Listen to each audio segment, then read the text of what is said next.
We're recording, Chair.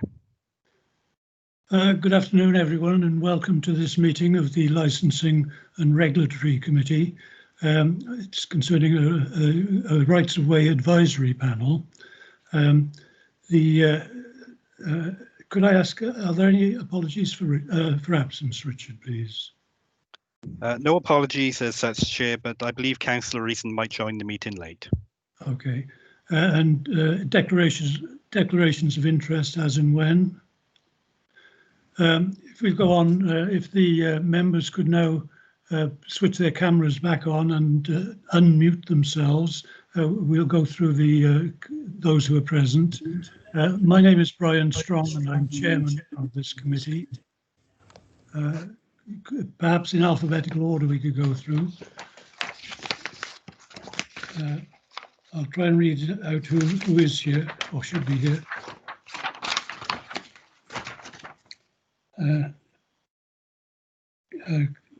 Councillor Higginson?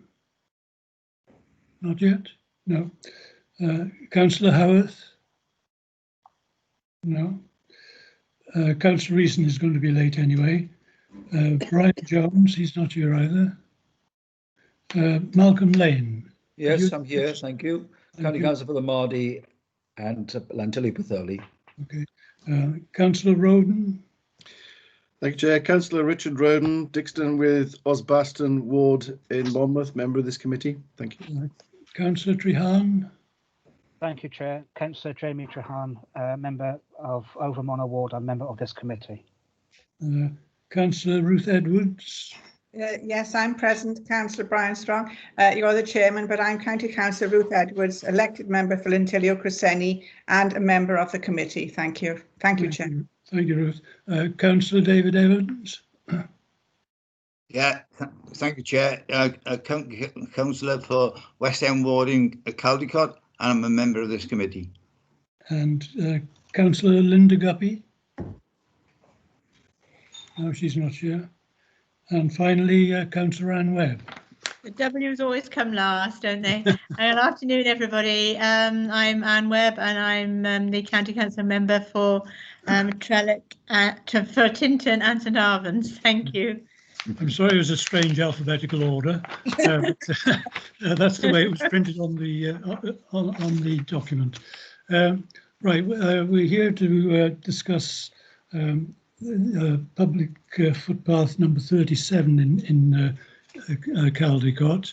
I think that Ruth Rourke, one of the officers, is going. Oh, sorry, Ruth, I should have asked you to introduce yourself and perhaps Sean as well. Ruth? Yes, good afternoon, everyone. I'm Ruth Rourke. I'm the Countryside Access Manager for Monmouthshire County Council. And Sean Pritchard is here with us today. And he's responsible for legal orders and is the Assistant Rights Way Officer for Monmouthshire. Thank you. Okay, thank you all very much. We do have a representative, I think, who won't be speaking from the developer, Zoe Oberg. I think that's right, Zoe. Aubrey. Aubrey, so I can't read my writing. So I thought it was a G letter. Okay, welcome. Perhaps I think Ruth, if you lead us through the report now, please. Thank you. Sean is about to put up a presentation for us, I believe. I think it will take a few minutes, so I'll carry on while it hopefully appears. We'll see. So, as you know, I just said I'm the Countryside Access Manager for Monmouthshire. And Sean deals with legal orders normally. So this afternoon, the committee needs to consider legal tests and decide whether or not the authority should make an order to divert footpath 37 in Caldicot. The making of the order enables advertisement to the public rather than concludes the process. The council can only confirm the order if it is unopposed. In making the decision, the committee is subject to a degree of judicial control. Decisions must be pursuant to correct statutory objective only, and the remit is constrained by powers contained in law. The product of the consultation carried out must also be conscientiously taken into account. The conclusion should be based upon evidence and you are satisfied that the applications have met the tests. Order making stage is a two-stage process, and for diversion orders there are two separate legal tests to satisfy. One to apply to the making of an order and one applied to the confirmation of it. Once an order is made, it is advertised and the public may make objections and representations. If these are not withdrawn, the council cannot confirm the order itself, but if it still wishes the order to be confirmed, it can refer it to the Welsh Government Planning Inspectorate for confirmation, and he will confirm the order only if he's satisfied that the test for confirmation is met. So if development affects the line of a right-of-way, then the planning authority may make an order to divert or extinguish a path or way. Planning permission itself, even if it provides for a rerouting of a path, does not constitute legal authority to obstruct or otherwise interfere with a right-of-way, and a separate order must be sought. Any order should be made and confirmed before work which will affect a right-of-way will be carried out. And here it is, if we go to the next slide, 3. That's it. Thank you, Sean. Here is what the current alignment of footpath 37 Caldicot, as shown on the definitive map of public rights of way, looks like. It is conclusive evidence of the existence, status and alignment of the footpath. It should be noted that there is presently a temporary diversion of this footpath in place. The applicant has stated that a managed temporary diversion route will be accommodated through the proposed development, and that David Wilson Homes will not commence any permanent structure work over the footpath until the Town and Country Planning Act order permanently diverting the path is confirmed.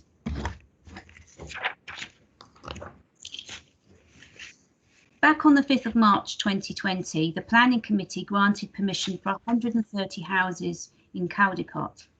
This development would obstruct footpath 37. Barrett Homes therefore applied for a diversion order. The planning application boundary is in red.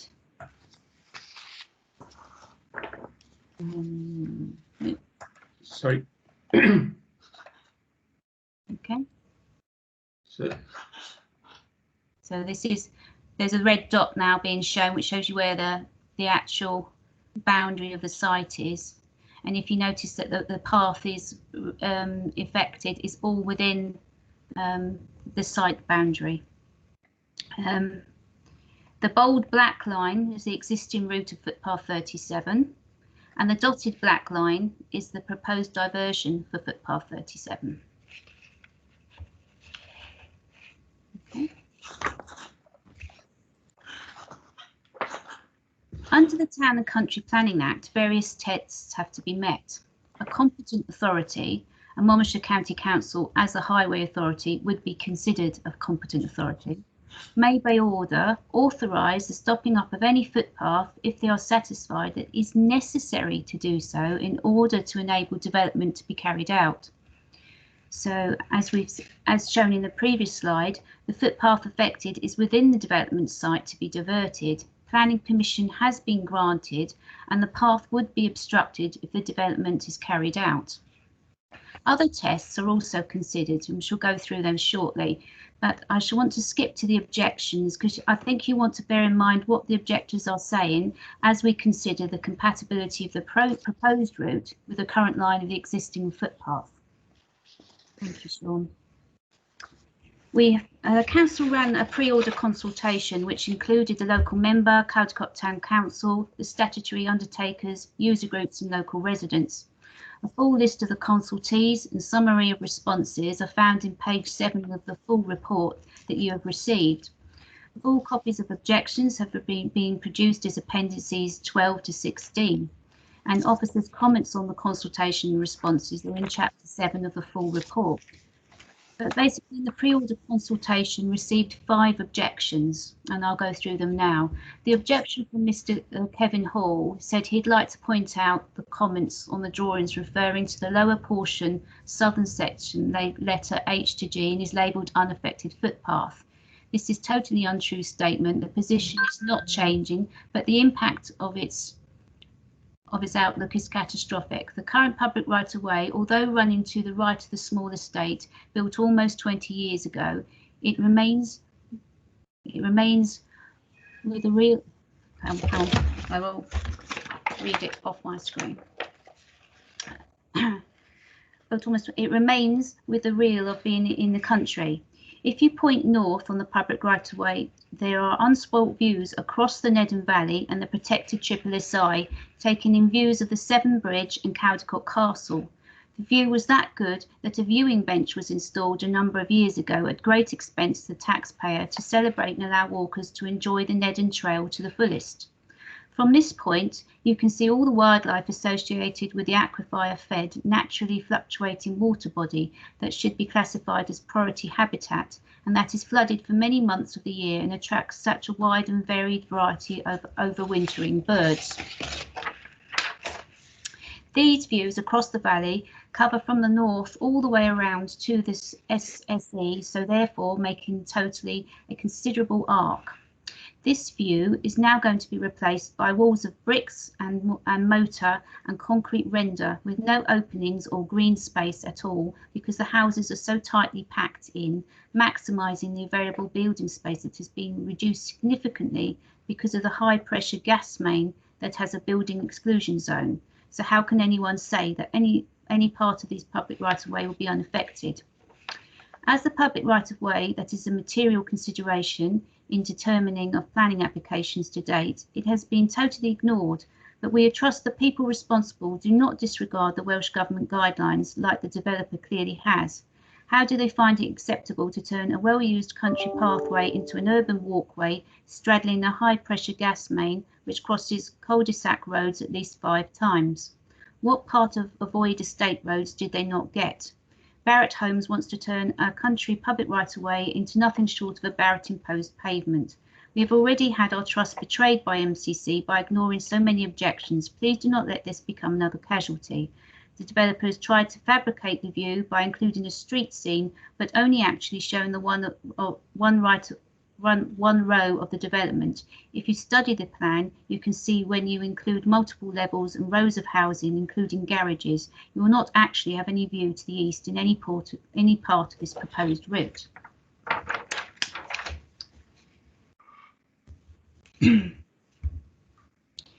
Mrs. Julie Griffiths says, get it on here. For the past 19 years, my husband and myself have regularly walked footpath 37. We have enjoyed walking in open countryside, enjoying the solitude of peace and quiet away from the noise of everyday life and traffic, including motor vehicles. The new proposal, which has been requested to accommodate a new housing development, will take away everything we have become accustomed to and enjoy. Walking is a way of life for us. It has contributed to our mental health and well-being. And if you agree to the new proposal, then you can hardly class it as a right-of-way any longer. The proposed new path is nothing more than a walkway through a housing estate and would require us to cross no more than 5 estate roads. This seriously obstructs our right-of-way and would clearly be unsafe to relax whilst walking such a route for fear of traffic. I sincerely hope you will consider the feelings of members of the public who regularly use this path before making the decision. And next slide, please, Sean. Victoria Silcox says, I object to the proposal of diverting footpath 37 to accommodate a new housing development. The footpath as it stands has been well used and enjoyed for many years by many members of the public, myself and family included. In fact, I use it daily. The footpath provides a safe and tranquil walkway in open space, something of which we do not have an abundance of in Caldicot. The new proposed footpath is not in keeping with what you would expect of a public footpath. It would merely be a path crossing many roads through a housing estate, and we have plenty of those as it is. I feel that the building of many expensive houses is being treated as more important than people's rights to enjoy the open space and the safety of the public footpath. The proposal should be reconsidered and planning should provide for the pathway to be enjoyed without the need to cross estate roads or be obstructed by traffic. Mrs. Catherine O'Brien says, having moved to our house, sold completely on the area, green woodlands and nature all around. We enjoy taking long walks along the current footpath with our young children. They like to walk on ahead and spot nature, birds, etc. With the new proposal having to cross over 5 new roads, I feel the safety of our children and pollution levels from cars, motorbikes, etc. put my children in a non-safe environment. With the current S-bend in our street, it is an accident waiting to happen, and this is the suggested new opening to the estate. The current footpath is a natural walkway showing access to the SSSI and a babbling brook to Nedden, which coincidentally the sign is missing from our footpath since the estate was dreamed up. And Mr. Rice says, I object to the loss of the public footpath. It will be a loss that it is impossible to replace by diverting it through an estate crossing numerous roads. It is no longer a footpath. The existing footpath is used extensively by dog walkers and members of the public who enjoy walking in the countryside. I use the footpath regularly to visit the adjacent SSSI and Nedden Brook wetlands. Its planned loss is an example of erosion of public rights of way. And I'm going to pass you over to Sean now, who's going to take you through the character of the existing path. Thank you, Sean. Hello. The existing path runs through open countryside. Looking at this image, you can see just about where the public have been walking. It doesn't tally exactly with the alignment that's legally recorded. In fact, it's quite a little way off. This is the proposed new alignment of the path, and the purple lines are unaffected paths.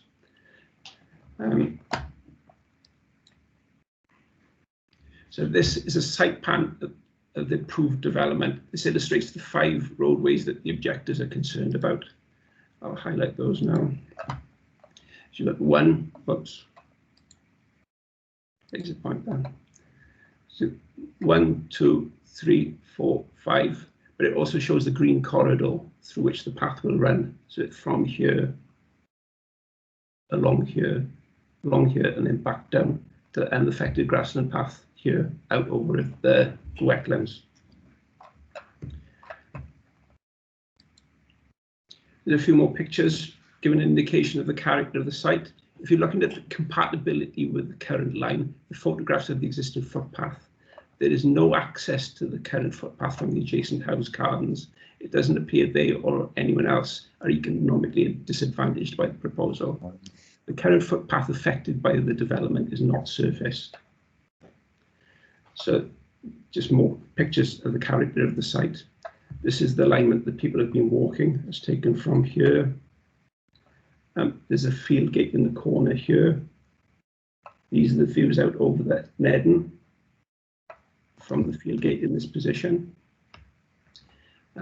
This is the path that Mr. Hall was talking about. The bench that was installed was just slightly down towards this way. Oops. Here's a plan showing how the various sections of replacement path are to be constructed. Most of the path is to be made up a sealed surface, either standard black tarmac or resin bonded tarmac, where it crosses across the vehicle crossing points. Green block paving. There's only this small section here is to remain as an unmade path, where it will hook into the balance of the path network, which is also unmade. There's no active travel use foreseen on a particular bit here.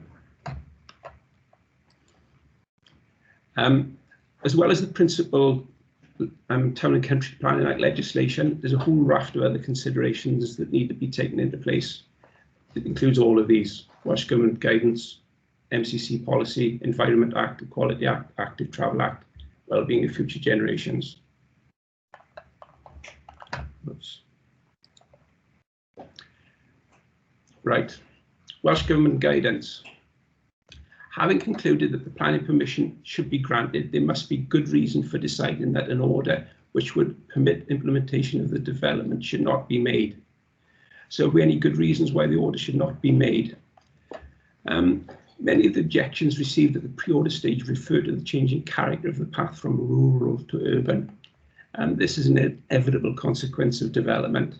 Some of the objections also refer to the impact of the loss of the rural path will have on well-being. It's true that the character of the replacement path will be different, but if the development is allowed to take place, it'll make available an MCC managed community park, and the path in part would run in a green corridor. Presently, the public only have the recorded right to pass and repass on the path's alignment. The community park will be available for all kinds of activities, and the replacement path will be of a higher standard than the original, and therefore accessible by a larger proportion of the community. Other objections refer to the fact that the proposed new route crosses 5 vehicular tracks. This is potentially an issue, as the same Welsh Government guidance also states when an existing right-of-way needs to be revised to accommodate the planned development, any alternative alignment should avoid the use of estate roads, drives, gardens, or other private areas wherever possible, and preference should be given to the use of made-up estate paths through landscape or open space areas away from vehicular traffic. 5 vehicular track crossing points is clearly not avoiding the use of estate roads. The vast majority of the replacement path, however, will be made and run through open space away from vehicular traffic as described in the guidance. Unfortunately, the layout of the site is quite constrained because of the high pressure gas main mentioned earlier, which runs through it. Talking to the planners and developers, they were adamant that there was nothing could be done about this aspect of the site's layout. Monmouthshire County Council's own policy. Monmouthshire County Council has an application and guidance pack for Town and Country Planning Act orders. Many of the aspects are already covered by other guidance, but it brings them neatly together. It mentions the Town and Country Planning Act legislation, the ability of the authority to recover costs, the need to consider how it will affect public use, the land served by the existing path, whether the diverted alignment is less convenient, conservation and biodiversity. It also mentions Doe Circular about creating a safe path, as well as widths, construction and accessibility. Not all of the policy requirements are relevant to this proposal, but I believe it complies with most of them that are. The proposed replacement path would run mostly through green space away from vehicular traffic. It will be accessible in terms of gradients and services. It will not contain any limitations such as gates and will have adequate width. Additionally, it will not be set out in such a way as to be intimidating, and any biodiversity and conservation issues have already been addressed by the planning consent. There were no objections received related to non-compliance with policy other than those that are already mentioned. Environment Act. The Environment Act aim is to help secure healthy, resilient and productive ecosystems for the future whilst meeting the challenges of creating jobs, housing and infrastructure. Public Rights of Way has its own biodiversity action plan, but the environment and biodiversity has already largely been considered as part of the planning application. Equality Act. The aim of the Equality Act is to legally protect people from discrimination in the workplace and wider society. This in terms of public paths relate mostly to eliminating discrimination in terms of accessibility. Good quality services, avoidance of limitations such as steps, gates and steep gradients. The existing path runs through gates and over pasture. The proposed replacement will mostly have a made surface and will be free of gates and steep slopes. It will therefore be more accessible than the one it's proposed to replace. Active travel. This Act requires local authorities to exercise their function under the Act so as to promote active travel journeys and secure new and improved active travel routes. This means MCC must consider the needs of pedestrians and cyclists at all stages of its decision making. Active travel is defined as travel by bike or foot to enable the public to go about their usual daily business, such as going to the shops or work. It doesn't include leisure. The replacement path from the site heading towards the town's facilities would be user-friendly and made with a sealed surface over most of its length. The section G to H on the order plan, which provides a valuable shortcut, will have a width of 3 metres. Although not officially a multi-user path to be used by cyclists and pedestrians, it would be built at the same specifications and could be used as such. Most of the 2 metre wide sections already run parallel to estate roads, so their width is less of an issue for cyclists and such. Well-being of future generations. The Well-being of Future Generations Act is about improving the social, economic, environmental and cultural well-being of Wales. It requires public bodies to think more about the long term, work better with people and communities and each other. look to prevent problems and take a more joined up approach. As already mentioned, if the order is successful, the replacement path will be built to a high quality, durable standard, which will be more accessible than the current unmade path. This should in turn encourage people to walk and cycle to their destinations, thereby improving health, well-being and reducing emissions and costs. The development will also provide a proportion of affordable housing and a community park, which will have well-being benefits and help form community bonds. I think that's back over to you, Ruth. Thank you, Sean. So planning has been granted and the guidance states there must be a good reason not to make an order. So members need to take into account the legal tests explained, interests of the general public and the potential effects of any order on some members of the public in their consideration. But they may also like to consider any works required to bring the alternative way into fit condition for public use. This may then be specified in the order so that diversion will not have effect until they've been provided. We may or may not have views on that last one. So our recommendation is that authorisation should be given, but obviously now the decision is up to you. Do you have any questions? Could I ask anyone who has a question just to start talking, and if anyone tries to cut across them, I'll just stop them. Does anyone have anything to say? Chair, if I may. Richard Roden, Councillor Roden. Thank you. Richard. Just two questions. Can we question the actual choice of route, because there seemed to be a pathway possibility if you were to go around the outside of the estate, the new planned estate, on the right hand side. There seemed to be a green corridor there that would avoid going through the estate and the number of junctions that people have to walk across. Any views? I'll just pull back in a plan.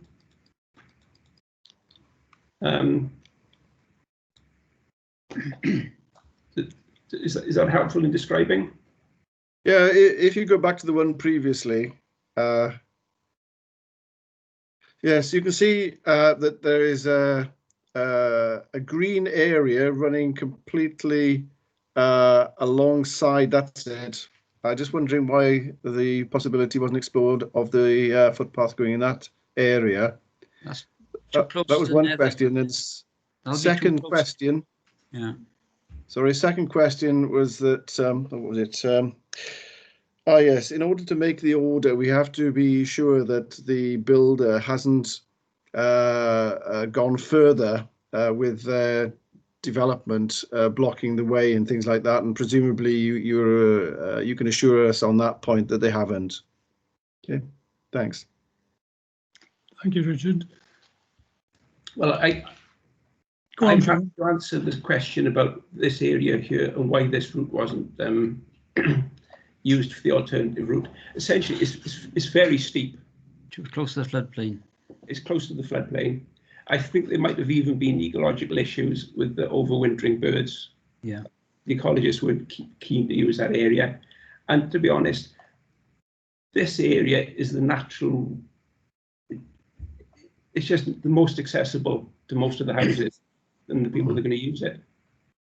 The green corridor is also a triple SI, I'm told. So, you know, that footpath is already there, isn't it? It's an extent. It's a retainment of the footpath within the constraints of where it is at the moment, and it runs down onto the Nether. And in winter time, it can't be used because it's flooded. Okay. Right. Okay. That's the key point is that it's an SSI and prone to flooding. That's acceptable. Thank you for the explanation. And the other question was relating to the builder. They haven't gone on with further work because then we wouldn't be able to make an order anyway. So I was just looking for reassurances on that point. Would you like to answer that one, Ruth? Or are you happy for me to do so? I'm happy for you to do so, but I believe, as far as I'm aware, they haven't obstructed the existing path. As I said earlier in the presentation, we do have a temporary diversion order in place, so they can work safely, you know, in the public estate, safe on site, and they are required, though, when that ends, to return the current footpath to a use that it can still be used until such time as a permanent diversion order is made and confirmed.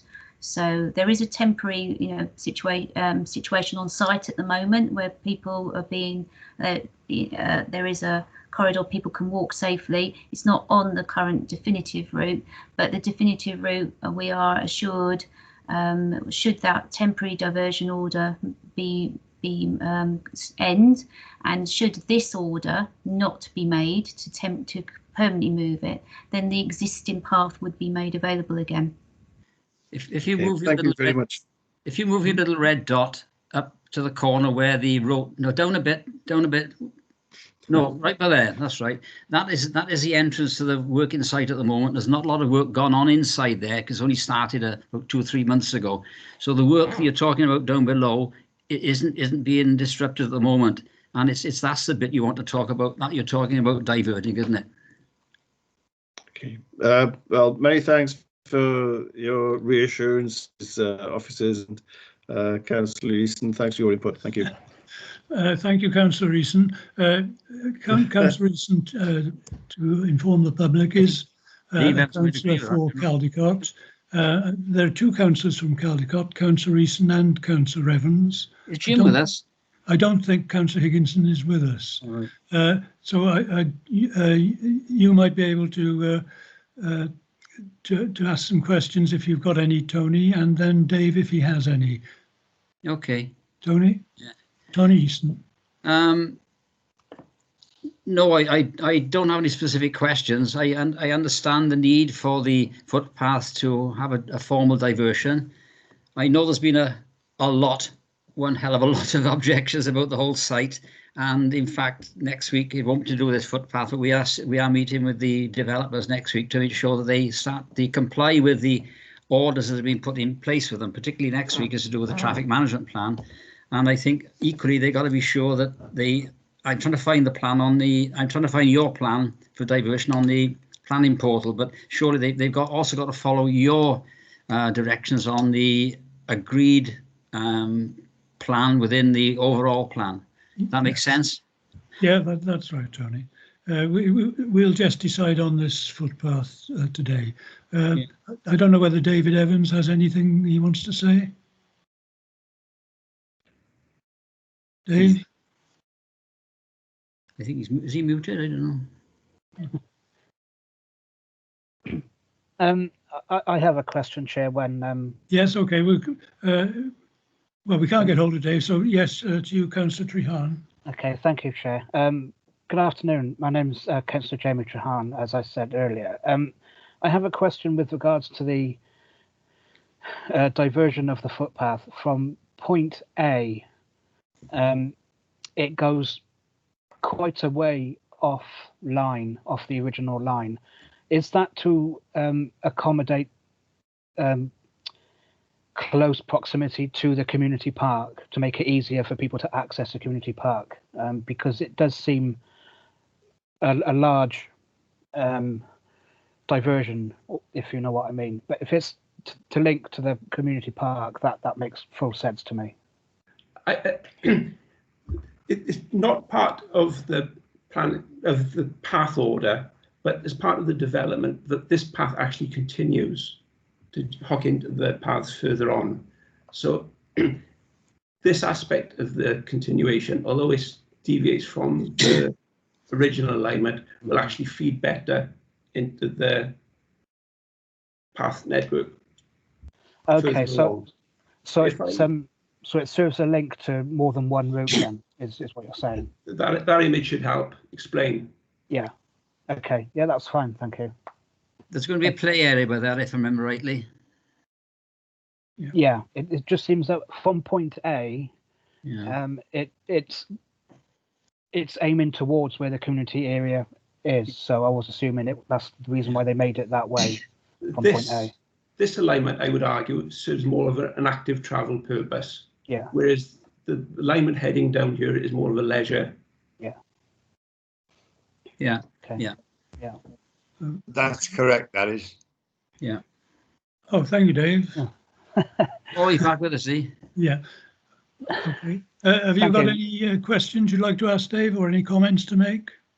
Councillor Evans? He's muted again. As I said earlier on, Chair, I'd rather leave it until I go into committee. Okay. And we can further discuss it. I think it's been explained quite well by Right. the officers, and everybody have had their input. Yeah, it was just really, I wanted the officers to have the chance to answer any queries that anyone might have regarding the plan. If has anyone else got anything that they'd like to ask the officers before we leave the meeting?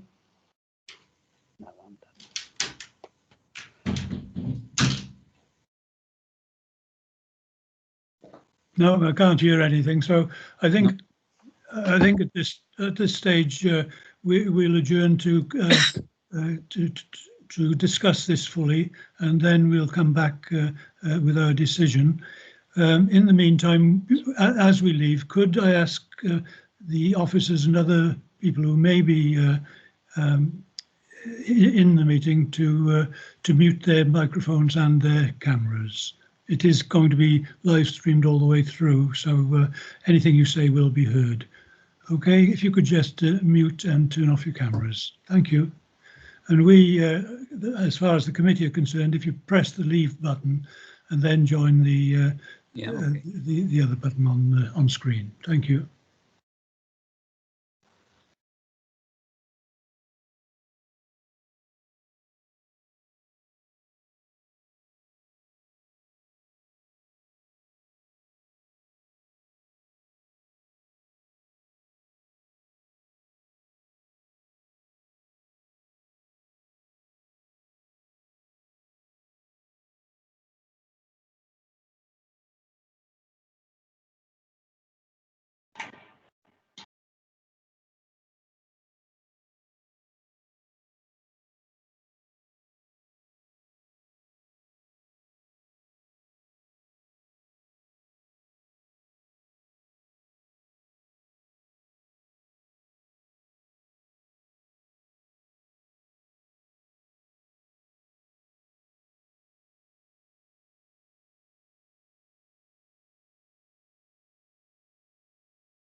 You're mute, Chair.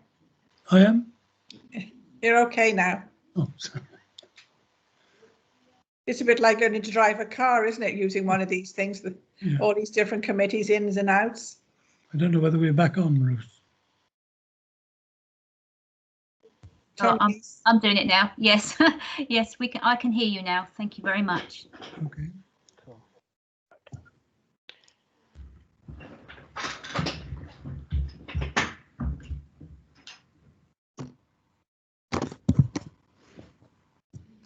Okay, we all back in. I think we are. Well, we have reached our decision, and Laura Baisley from Legal will read the decision out. Over to you, Laura. Thank you, Chairman. So just to confirm, the Council under the Section 257 of the 1919 Town and Country Planning Act, we have discretionary powers by order to stop our order for path if it is satisfied that it is necessary to do so in order to enable development to be carried out in the Rights of Way Advisory Committee have made the decision having regard to the relevant objections, the response received from consultees, the legislation test guidelines.